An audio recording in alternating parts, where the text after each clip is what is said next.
సృష్టించిండు.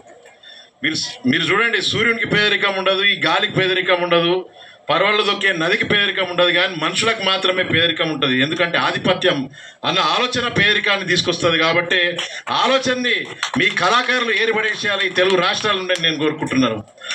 కళాకారులు సృష్టించిన విప్లవంతో ప్రపంచవ్యాప్తంగా నియంత్రణ కూలిపోయారు.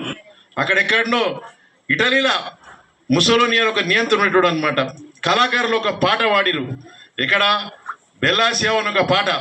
ఆ పాటను అందుకొని వరి చేనులలో పనిచేసే ప్రతి మహిళ కూడా పనిచేసుకుంటా ఆ పాట పాడుకుంటా, అంటే మేము ఈ నియంతృత్వం, హిట్లర్ నియంతృత్వం, ముసోలిని నియంతృత్వాన్ని కూలగొట్టడానికి మేము పోతున్నాం, తిరిగి రామని వాళ్ళు పాటే పాడటతోటి ఇటలీ నుండి ఆ ముసోలిని సైన్యాన్ని, హిట్లర్ సైన్యాన్ని నిలగొట్టేసారు అనమాట. అంటే ఆధిపత్యం అన్న ఆలోచనని మీ గొంతు ద్వారా చంపిన రోజే ఈ పేదరికం మీ నుండే కాదు, ఈ తెలుగు రాష్ట్రాల నుండి పోతుంది.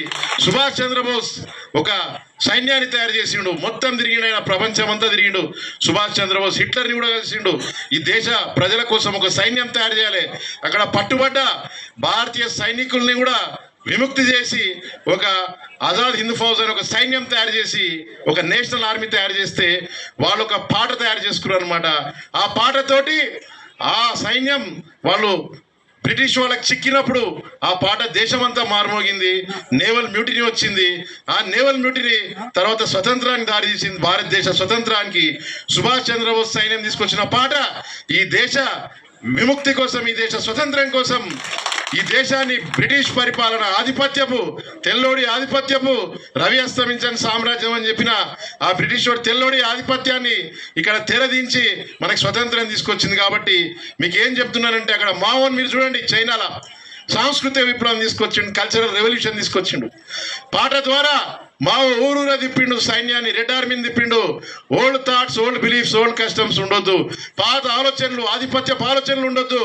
నేనే ఏలాలి, నేనే పాలించాలి, మిగతాలను పురుగుల్లాగా చిల్లరగాడు ఆ మాటల్ని మొత్తం మావో నిర్మించి ఈరోజు మీరు చైనా చూస్తే మావో తీసుకొచ్చిన సాంస్కృతిక విప్లవం వల్ల మొన్న మీరు చూసిరు చైనాలో రోబోట్లు కరాటే ఆడుతున్నాయి. మొత్తం రోబోట్లు కరాటే ఆడుతుంటే యావత్ ప్రపంచం నివ్వెరపోయింది. ఎందుకంటే అది మీ కళాకారులకే, మావో సృష్టించిన కళాకారుల సైన్యానికే, ఆ రెడ్ ఆర్మీకే చెందుతుంది. కాబట్టి మీరు కూడా ఈ భారతదేశంలో ఈ పాత ఆలోచన విధానం, ఈ ఆధిపత్య ఆలోచన విధానం, నేనే ఏలాలి, నేనే దోచుకోవాలి, నేనే తినాలి, ఈ బడ్జెట్ నమ్మాలి, బడ్జెట్ మాఫియా తయారైంది, లక్షల కోట్ల అప్పు, ఈ మాఫియాలకు వ్యతిరేకంగా మీ గొంతుని ఈ వ్యవస్థ కోసం అందియండి.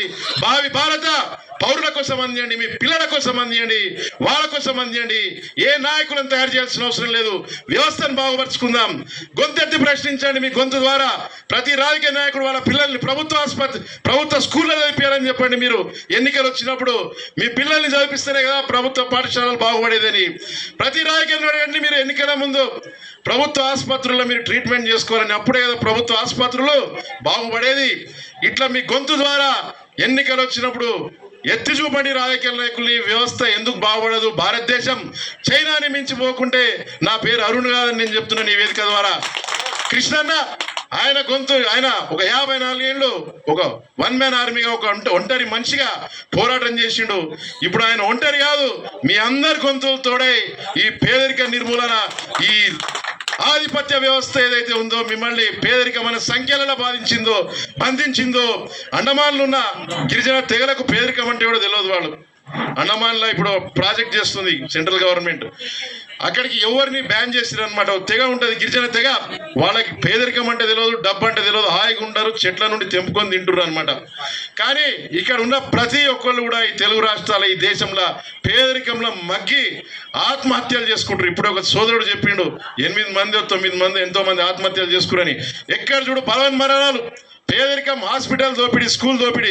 కాబట్టి మరొకసారి నేను చెప్తున్నాను, ప్రపంచవ్యాప్తంగా ఎట్లయితే ఈ కళాకారులు స్ఫూర్తి నింపినరో, ఒక ఆధిపత్యానికి వ్యతిరేకంగా మీరు తీసుకొచ్చిరో, ప్రతి రాజకీయ నాయకుడిని మీరు ప్రశ్నించాలి. ఈ దేశంలో ఉన్న ఈ ఆధిపత్య పోకడ, ఫ్యూడలిజం, షర్ఫ్డమ్ అన్నింటినీ కూడా మీ గొంతు ద్వారా నిర్మూలించి పేదరికం లేని దేశం మీరు నిర్మించాలని నేను మనస్ఫూర్తిగా కోరుకుంటున్నాను. ఉద్యమం విందాను. Thank you.